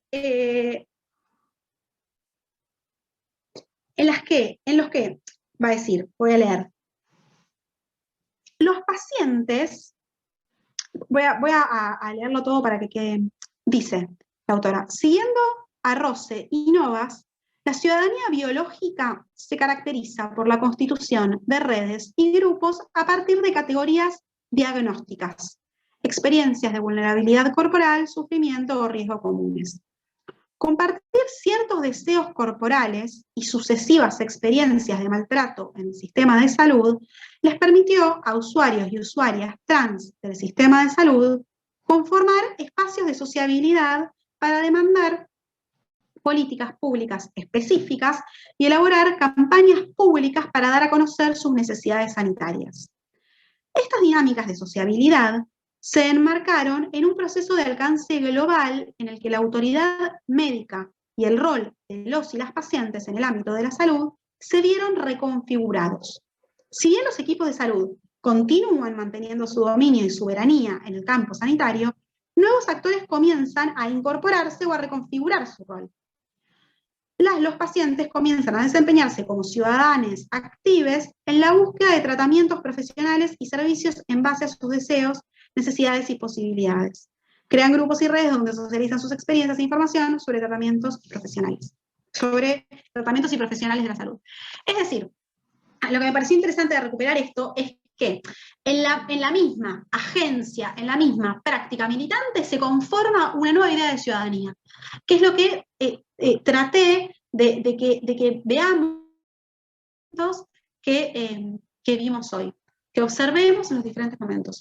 Esta idea de que la militancia, de que la política pública, quizás en el primer momento no estaba tan claro, lo de la militancia lo vimos más desde la perspectiva de la política pública, pero esta idea, ¿desde qué? Desde la tensión, desde la tensión de la paradoja, igualdad, diferencia, es desde donde surge la potencia para la construcción de la ciudadanía, es desde donde surge el encuentro también, la posibilidad de encuentro, como le pasó a las piqueteras, como le pasa a las personas trans, como le pasó a las piqueteras en las rutas, como le pasa a las personas trans en los hospitales, en las salitas donde van a buscar los tratamientos de hormonización, en las puertas de las coberturas, en las manifestaciones en las puertas de las coberturas eh, médicas para reclamar este derecho que lo tienen por ley. Fue también en las manifestaciones por el sufragio femenino, ahí donde se encontró, donde se encontró la potencia de la lucha para la obtención de esos derechos y para la construcción de una ciudadanía cada vez más inclusiva. Y la construcción de una ciudadanía cada vez más inclusiva es necesariamente paradojal, es necesariamente conflictiva. Y bueno, y por último quería ir cerrando con un extracto muy lindo de una entrevista que les compartimos también en el programa a Loana Berkins, que fue una referente trans que por supuesto conocen, muy importante, muy clave en la lucha por esta ley y muy hermosa en su forma de comunicar su lucha, me parece a mí. En este extracto que vamos a ver no aparece otra parte de la entrevista que a mí me encanta, que ella, seguramente esta parte la vieron porque fue muy recuperada, donde ella dice que ella espera escuchar a Liliana Gauna anunciándola como Loana Berkins, la presidenta de la Nación, ¿no? Algo que no sucedió porque ella murió, pero que tiene una potencia que lo haya dicho y tiene una potencia eh, que haya enunciado eso, porque de vuelta, esa enunciación es todavía hoy, no fue solamente en ese momento, es todavía hoy una ventana para reconocerse, una ventana para mirarse, una plataforma desde donde luchar. Pero bueno, lo que les traje hoy, el extracto que les traje, tiene más que ver con esta idea de la verdad subjetiva, de la verdad de la identidad de género, de la identidad de género como una verdad subjetiva que es de alguna manera iba a decir un regalo, pero me suena es muy banal decirlo como un regalo, pero como es de una potencia tal, y esto es algo que el activismo trans le trae al feminismo, y tiene mucha potencia. Entonces, por eso les quise compartir este extracto. Espero que funcione. Es la primera vez que pongo un video en un PowerPoint. A ver.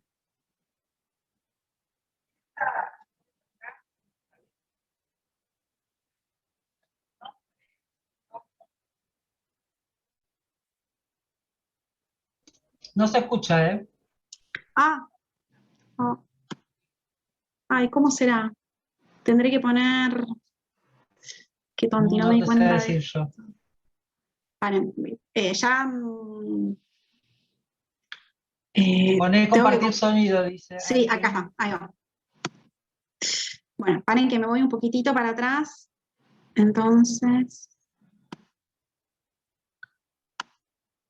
A ver, ahí. Pero usaba sombreros. ¿Se escucha? Era tan atrevido. ¿Se escucha bien? Sí, sí, sí. Como si estaría en, no sé, en Saint-Tropez. Y en este momento ya había sucedido tu bautismo, ya ahí había un nombre que Sí, fue Loana Berkins, claro. ¿Cómo elegiste ese nombre? ¿Cómo fue el bautismo? Loana Berkins porque yo empecé a trabajar en un cabaret, trabajaba en un cabaret de una amiga. Y yo siempre había pensado ponerme un nombre, mi mamá se llamaba Ana, ¿no? Como la conductora. Entonces, y yo había pensado en ponerme un nombre, digo yo, cuando sea grande se corrige el problema de que yo era mujer, digo, me voy a llamar Ana, el mismo nombre de mi mamá. Y cuando fui al cabaret, claro, no sonaba muy cabaret. Muy glamoroso, Muy ¿no? glamour. Ahora el show de Ana. Parecía más bien una señora que iba a salir a cocinar, digamos. Muy doméstica. A empezar a batir, a hacer los tamales y las empanadas.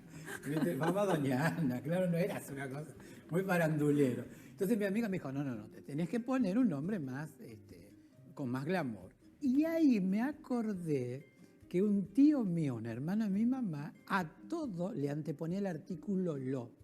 Ajá. Ponele lo vaso, lo mesa, todo era lo. No sé por qué el todo le ponía lo.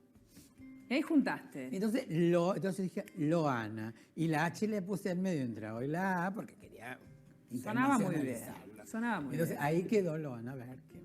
Y así nació mi nombre de Loana. Ujú. El que llevas al día de hoy, el nombre elegido. Totalmente. Ese es mi nombre. Pero por ahí te preguntan, dice, ¿cuál es su nombre verdadero? Entonces yo le digo, Loana Berkin. Y entonces me dice, no, pero ya sé, Loana, todo bien. ¿Cuál es su nombre verdadero? Loana Berkin.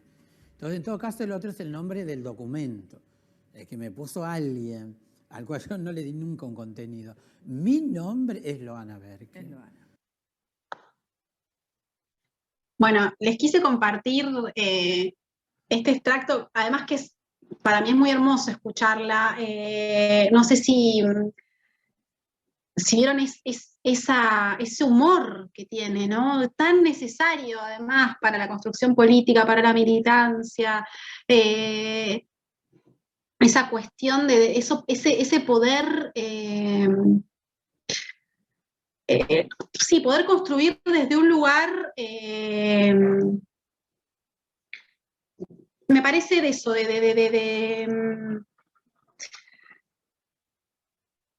sí, no sé si decir de humor, porque también me parece que suena banal, pero creo que se entiende la idea de lo que me pareció muy hermoso, como ella compartió una anécdota que iba mucho más allá de cómo había elegido el nombre, que iba a contarnos cómo había defendido y cómo había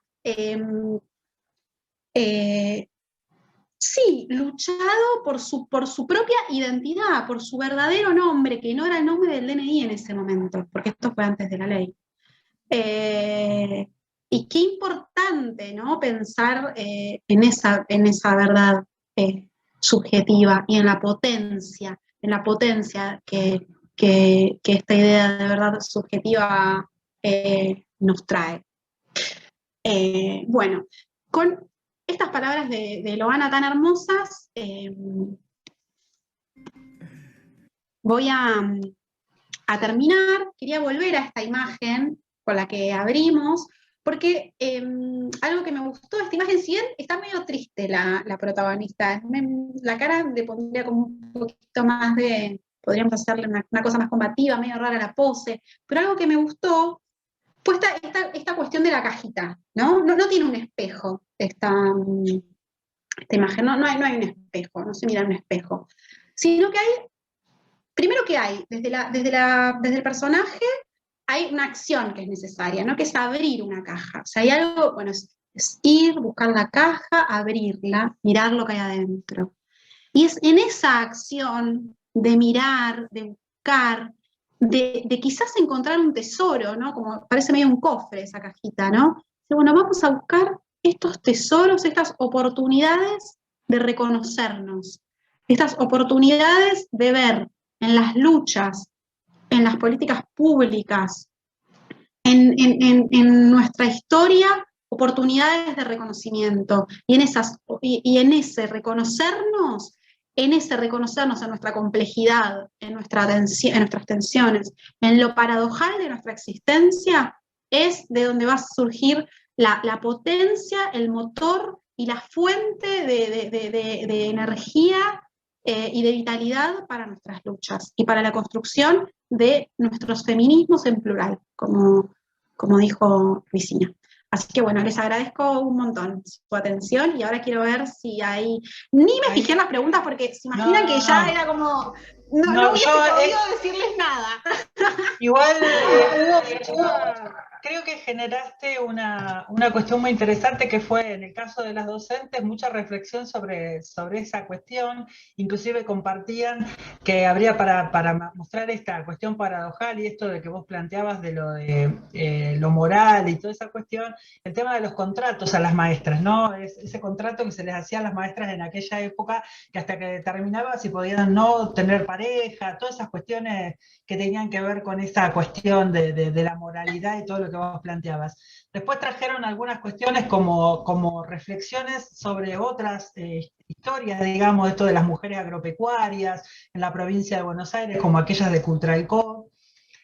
Muchas tienen vidas, historias familiares vinculadas a YPF y a Cutralcó, así que ahí también, porque hay muchas compañeras de Río Negro, de todo el sur en realidad, no solamente de una Creo que había una provincia. compañera de Neuquén, Silvia, al De Neuquén, principio, de Río sí. Negro, sí, hay muchas compañeras del sur que tienen mucha vinculación a esta cuestión, así que ahí también creo que les removiste toda esa cuestión y muchas se fueron aportando esas cuestiones también.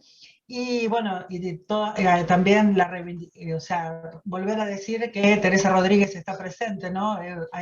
Después de tantos años, Puesto. Sí. tomar esa cuestión. Y después plantearon, sí, por supuesto, reclamo generalizado, y que por supuesto que me comprometo a hacerlo llegar, las fotos, están, no como una foto, las fotos en general, porque han sido como muy significativas y les interesó mucho. Y por Sí, último, obvio. está el tema en esa última imagen que nos mostraste, que además tomaban recién acá que hay muchas otras cajas, no es solo la caja que está puesta arriba de esa mesa y de la cual la abre para verse, sino que hay muchas otras cajas que están en ese aparador y que la toman desde ese lugar. Y solo creo que a nivel de pregunta se plantea, o no de pregunta, o de planteo, que por ahí las paradojas que vos fuiste planteando se diluyen si se piensa que las mujeres por ahí se reproducían el discurso patriarcal hegemónico.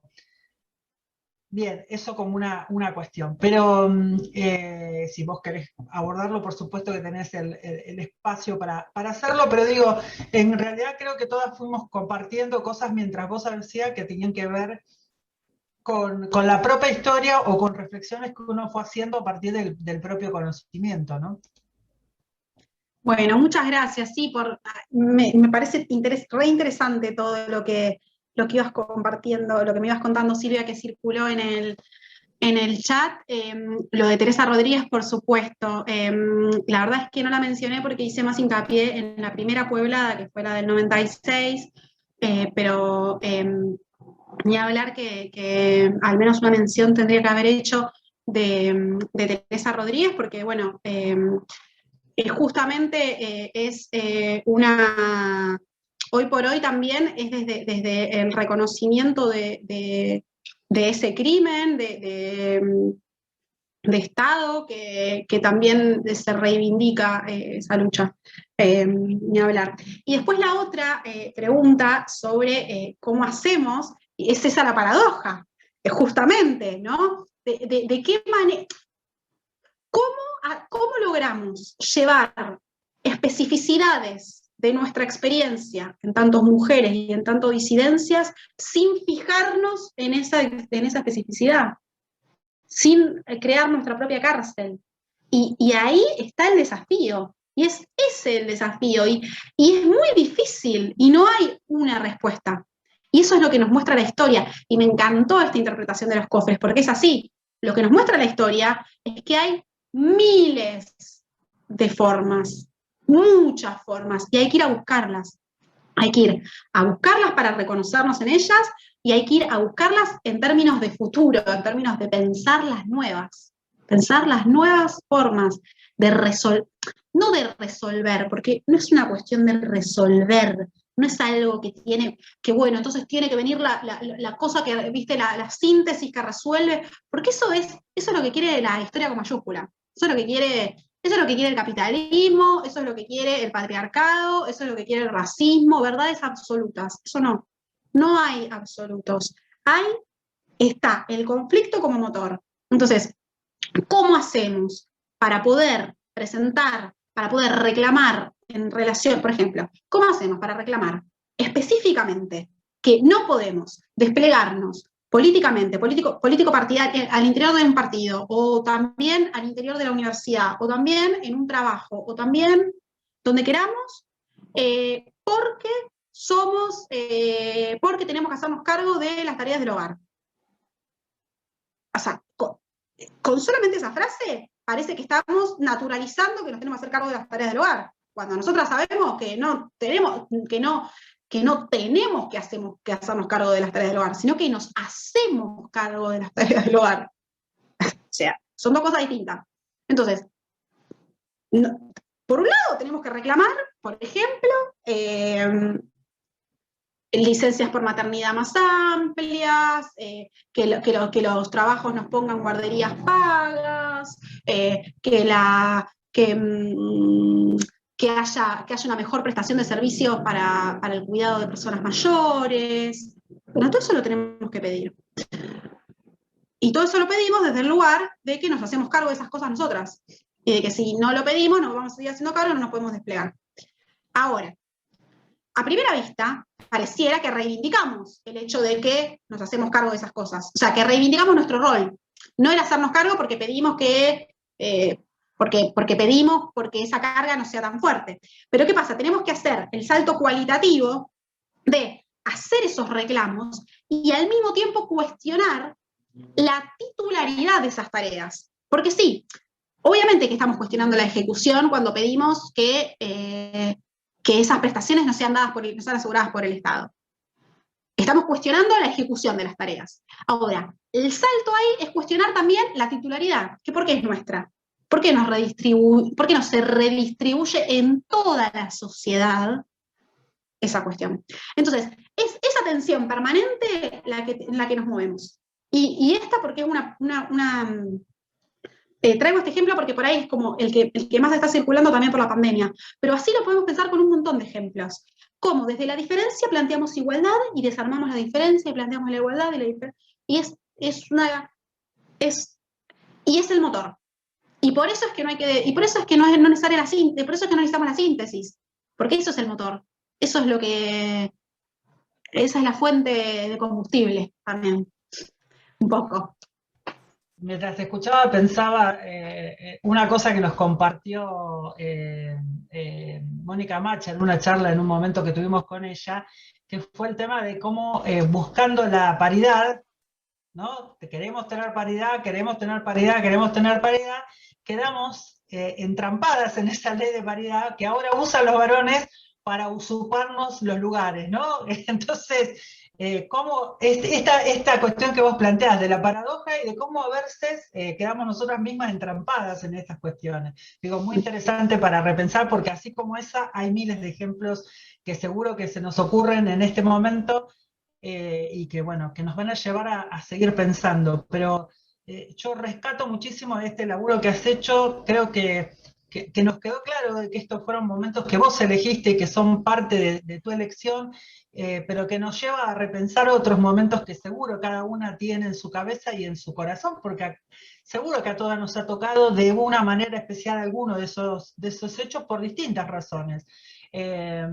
Y que bueno, que está bueno para poder analizarlo en esa clave, en la clave de paradoja y en la clave también de pensar esto que vos planteabas de cómo a veces quedamos en esto, ¿no? Cómo resolver algunas de estas cuestiones, sin tampoco, digo, como planteaste también con lo de la idea de identidad de género, esto de decir, bueno, somos, o sea, la igualdad, pero por la diferencia, o sea, somos iguales porque somos totalmente diferentes. Me parece que eso nos ha aportado una mirada también distinta, más en estos tiempos donde